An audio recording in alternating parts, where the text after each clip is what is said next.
Petrol prices పెరిగినప్పుడల్లా government మనకి ఏం చెప్తుంది, గ్లోబల్ క్రూడ్ ఆయిల్ ప్రైసెస్ పెరిగిపోయాయి కాబట్టి పెట్రోల్ ప్రైసెస్ పెంచాల్సి వస్తుంది అని చెప్తే. కానీ అందులో నిజమంతా. ఉదాహరణకి మన తెలుగు రాష్ట్రాల్లో పెట్రోల్ ప్రైస్ వచ్చేప్పుడు 107 రూపాయలు ఉంది. ఈ 107 రూపాయల బ్రేకప్ ఏంటి, 59 రూపాయలు 43 పైసలు యాక్చువల్ పెట్రోల్ కాస్ట్. అంటే petrol cost, transportation charges, buffer price, ఇంకా అదర్ కమిషన్లు అన్నీ కలుపుకుని దాదాపుగా 59 రూపీస్ 43 పైసే ఉంటుందన్నమాట. మరి మిగిలిన 48 రూపాయలు ఏంటి?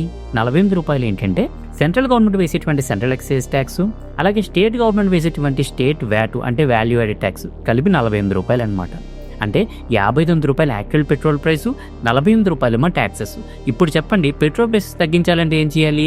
కేవలం ట్యాక్సెస్ తగ్గిస్తే సరిపోతుంది అనమాట. మరి ట్యాక్సెస్ తగ్గించాలంటే ఏం చేయాలి? పెట్రోల్ మీద జీఎస్టీ తీసుకురావాలి.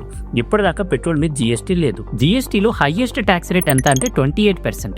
మనం కాస్ట్ మీద అంటే 59.43 రూపీస్ మీద 28% వేసినా సరే లీటర్ పెట్రోల్ వచ్చి 76 రూపీస్ అవుతుంది.